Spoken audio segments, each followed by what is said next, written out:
What up? It's your boy Around the Table. It's Thursday, April 30th, and I'm on my way to the airport to go to MagicCon Vegas. That's right. They brought me back for another one.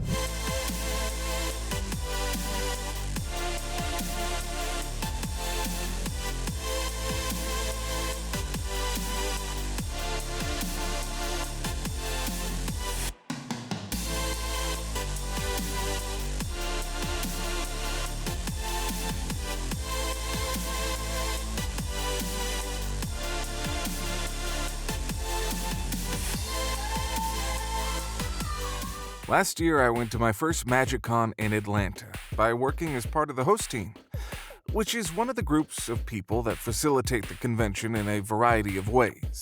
Things like taking pictures at photo ops, stocking goodie bags, and helping out at specific booths. Well, I was back on the host team for Vegas.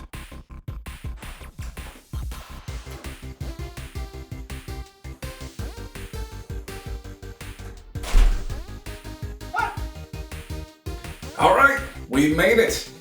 The flight was very reasonable, about 45 minutes or so. And one lift here, and bing, bang, boom, we are at the Spring Hill Suites today.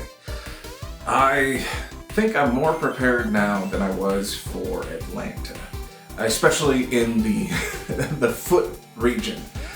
During Atlanta, I developed a blister on one of my heels. It was like this big. So this time around, I brought moleskin patches. So hopefully that helps. I'll keep you updated. Probably going to be a standard for me moving forward. At Atlanta, I ended up after like the first day just double socking it, so I'll see if that helps here. Speaking of walking and the convention center being on my feet, it's time to go check out the convention center. It's a little hot, but luckily I have a hat. I'll burn. Turns out, right down the street. More like a 7 or 8 minute walk. That's not too bad.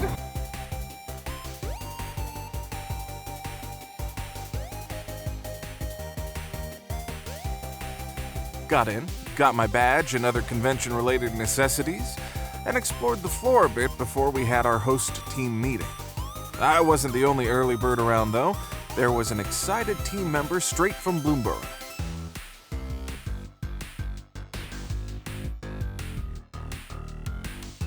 I tried to usher them out of the hall, but they got away from me. We had our team meeting, and I was gifted this very chic Fibblefip friendship bracelet. And then it was time to get acquainted with my post. I was helping out with the Strixhaven puzzle this time around, or puzzles, I should say. There was one for each of the colleges, and then a final exam that required the answers from each of the individual parts. Let me tell you, I'm not really a quandaries guy. Luckily, I was with a great group of folks that had a varied skill set when it came to puzzling. In the days to come, I would settle into more of the introductory role, letting attendees know how it worked and checking their answers. Once we had been brought up to speed on the puzzles, we did a small tour of the space, and then we got to give the tap-tap mini-golf a try. That's right, there was a mini-golf area in Arcadie's Arcade.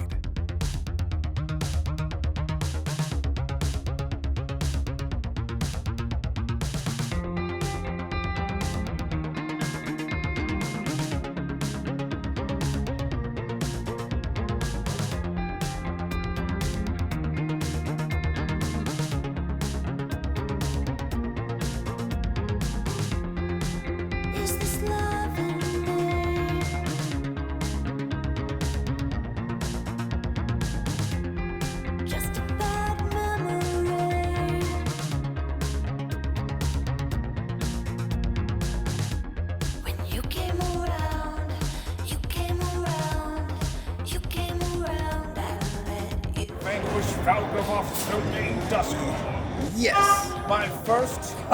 Yeah.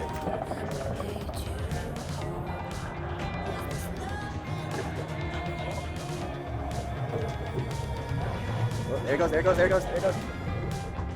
Oh, that's not too bad. Alright, here it comes.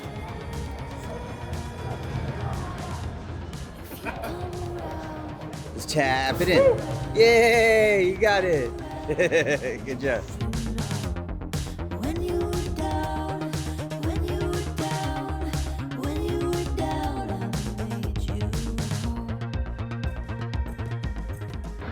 That's a wrap on Thursday. I've taken in the sights. Now I'm heading back to the hotel to drop things off before going to the staff dinner. One thing I was more intellectually prepared for than physically prepared for was just how dry Vegas is. Especially important to stay hydrated out there, folks. Water!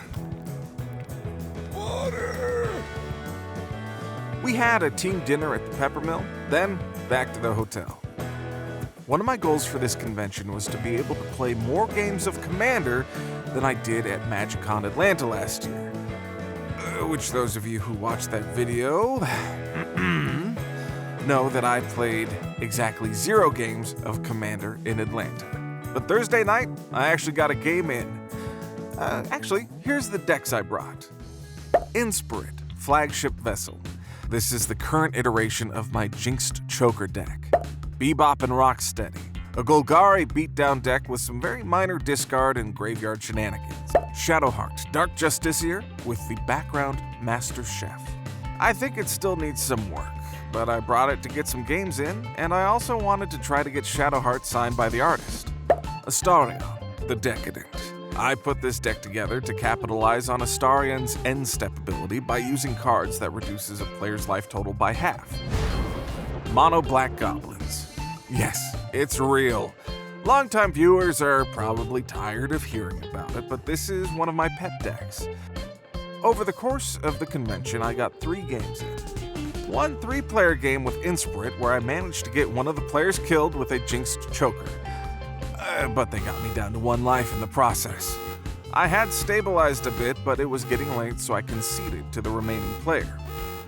One game with Bebop and Rocksteady where they weren't the biggest guys on the board.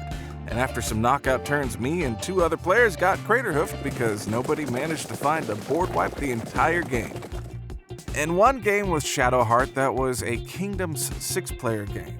It was an interesting format, but I just didn't manage to get a solid footing. I have some ideas for some changes on those decks now too. But enough about my games. I'm sure you want to hear more about the convention, which brings us to Friday. It is the dawn of the first day. See you inside. So here's a similar caveat to the Atlanta video. Because I was working the event, I had a bit less leeway than the average attendee on when I could be recording things. And heck, by the time this video comes out, I'm sure all the spoilers and drama will be somewhat old news. But I still think the point of view of somebody working the event is unique. Hopefully it's something that you find interesting too. I got to the floor early, went over the puzzles a bit more, and the author of Strixhaven, Omens of Chaos, Shannon McGuire, also showed up early. She had signings throughout the weekend in the Strixhaven area too. A lot of us got to chat with her a bit, and she gave us all Strixhaven friendship bracelets that she had made herself. Although, I don't know how friendly mine is. But I did have to show off my Silver Quill pride. I do have to give huge props to the folks who designed and put together the booths. They looked great. Heck, even the nearby water cooler was themed. And I could see in real time how it would pull the con goers in and get them interested in participating. That and the pins that were the reward for all that puzzling. They were big, shiny, and we had one for each of the Strixhaven colleges. I had the following interaction countless times during the convention. A person or group would see the activity going on, wander up and ask what was happening.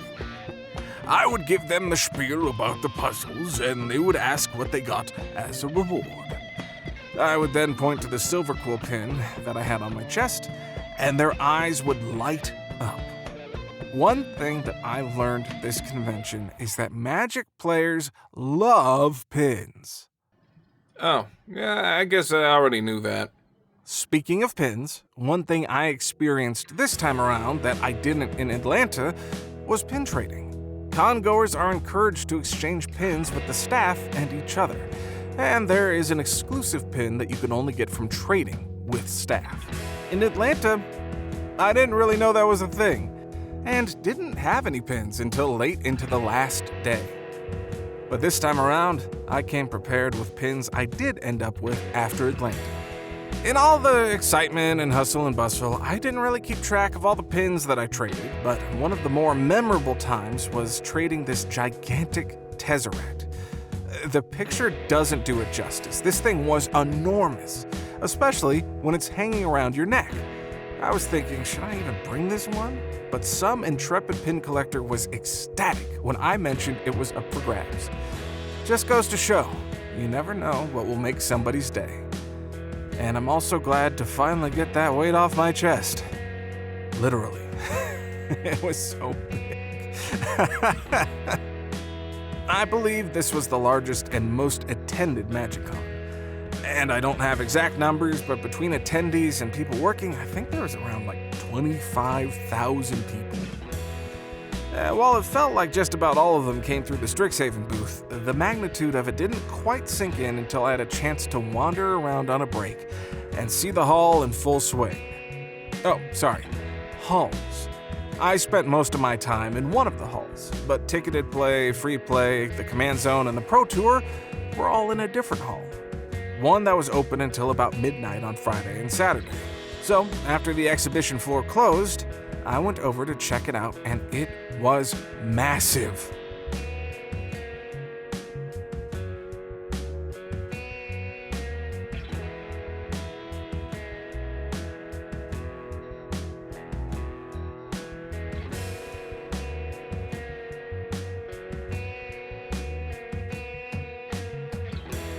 All right, that's a wrap on day one.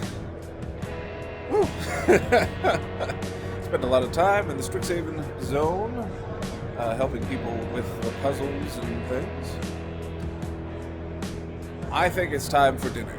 Then I dropped some stuff off at the hotel and met with some of the other folks on my team to eat at Tacos El Gordo, which was tasty, if a bit crowded. And at least when I went, there was a pretty serious wait. All right, it's Friday night, about to hit the hay.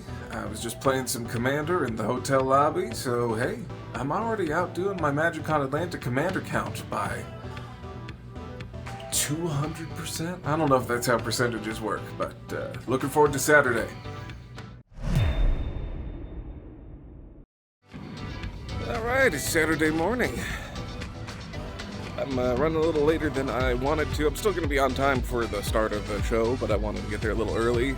But I had a late night, and I forgot my cheat sheet, so I had to go back for it.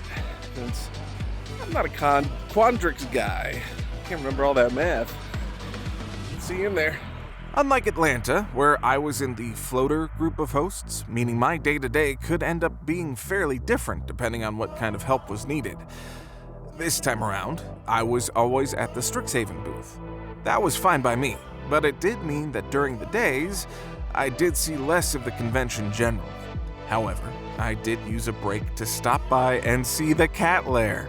Previously, a secret lair tried to determine a winner between cats and dogs, and the cats came out on top.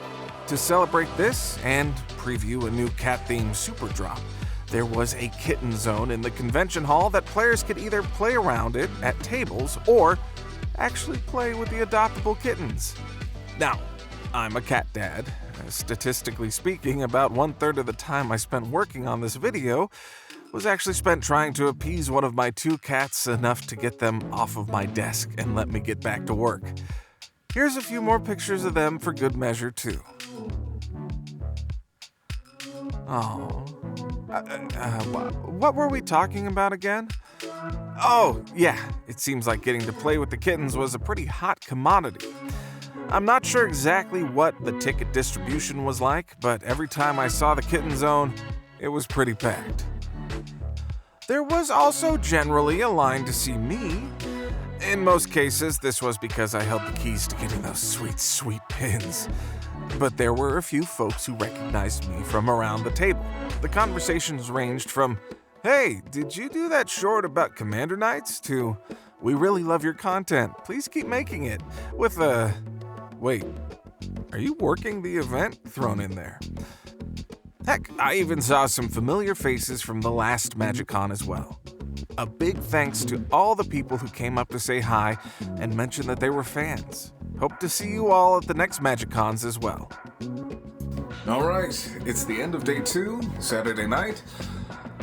I'm pretty beat. A lot of talking, a lot of helping people get started with the Strixhaven puzzles, as well as walking them through some of the pieces.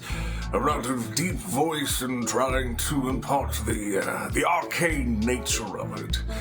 So yeah, I think people might be gathering in the lobby, so I'll probably try and get some games in there. Or I could head back to the open play area, which is inexplicably open till midnight. Yesterday, today, and tomorrow I think it's closing at the same time as the hall. I ended up going down to the lobby and playing that 6-player Kingdoms game, which brings us to Sunday. All right, it's Sunday morning. It's sounding a little froggy, but it could also just be that it is a little earlier. Time to go down, get some breakfast, and I'm gonna head to the convention floor a little early and see what I can do. For Sunday, since it was the last day, I wanted to try and pick up some items from the show store and try to get some cards signed. I didn't have much luck with the show store. I don't think it would have been feasible to get through the line with the breaks that I had. And the Art of Magic area was also generally packed. I had a conversation in the hotel with somebody who was helping out at an artist's booth, and they mentioned that it had been busy the whole convention. I was able to get a few cards signed, and I didn't intend for all of them to be from my Black Goblin deck, but that's just how it ended up. I also went across campus to pick up a silver quill pennant. The scarves are cool, but I don't really have much use for a scarf, and I still wanted a little something Strixhaven as a keepsake. On a whim, I also picked up a single booster pack, and wouldn't you know who showed up in it? As the day was coming to a close, we had to start winding down on the puzzle area. If you're going to future MagicCons and are trying to fit a puzzle into your schedule, I would suggest asking the folks at the booth about how long it takes to do the puzzle. Then, if it's the last day, finding a time in the early afternoon and not near the end of the convention to get started. We had quite a few folks show up near the end of the day looking to start fresh, and given the number of puzzles and the amount of time they take, that was tricky. Fortunately, because we did suggest making teams and working together, it didn't mean those people were out of luck if they could join a team in progress. But other puzzles may not work that way. Then it was time to close up shop. We stuck around a bit while folks were being ushered out, and then I headed back to the hotel. I played some non-Magic games in the lobby, including a mean new version of Flip 7, and a Magic the Gathering trivia game that I won. Well, that's a wrap on MagicCon Vegas. Whew. It was a lot of fun. I'm sure voiceover Josh will have more to say after I've gathered my thoughts, but here we are. I have a late flight tomorrow, which I gotta check in for, so right after this, I have a late flight tomorrow, and I want to visit Area 15 and Meow Wolf tomorrow. Alright, it's Monday morning. I'm just about all packed up. I'm gonna go downstairs and see if the hotel can hold on to my bags for a bit so I can go do some exploring. It's been a fun weekend. I was able to leave my bags at the hotel, and I headed down to Area 15. I bought a ticket online for Omega Mart and headed on in. I also picked up the extra $3 add-on for an employee card that you can use to access some of the interactives and go deeper on the story, and I would suggest doing that for yourself. I was there for about 4 hours, and I had explored and gotten through the story. I lost my employee card at some point and was given a replacement, so some of the time was backtracking on the story progress a bit, and some of the time was also waiting on a few of the interactive elements to open up to progress the story. So without those, you could probably shave off about an hour. There was also a scavenger hunt add-on you could get as well, I believe, but maybe I'll give that a go next time. I had fun wandering around and exploring, and I don't want to spoil too much for you. I enjoyed the absurd humor and the interactive elements, but there was also art installations, and I'm guessing a much deeper narrative than what I got into there as well. After that, I went back to the hotel And even though I still had a couple of hours before I needed to get to the airport, I figured I might as well head on out. It was an awkward amount of time left in Vegas, and I wasn't sure what to do with it. And if I went then, I could split a lift. So I hunkered down in the airport, played some Magic Arena on my phone, had a short flight, and then was back home. It didn't really hit me until the next day just how mentally exhausted I was from all the interactions with people. But it was also a fun and rewarding experience that I will hopefully get to repeat in Atlanta. If only there was some sort of perfect visual metaphor for how tired but content I was. Oh well. Thank you for watching. Let me know if you have any questions about my time in Vegas working as a host in the comments, and I'll try to give some more heads up if I end up going to another one. I'm Scrubber, the Subscribe Goblin. Wait, you're back in San Diego? You left me in Vegas? Oh no! That's okay.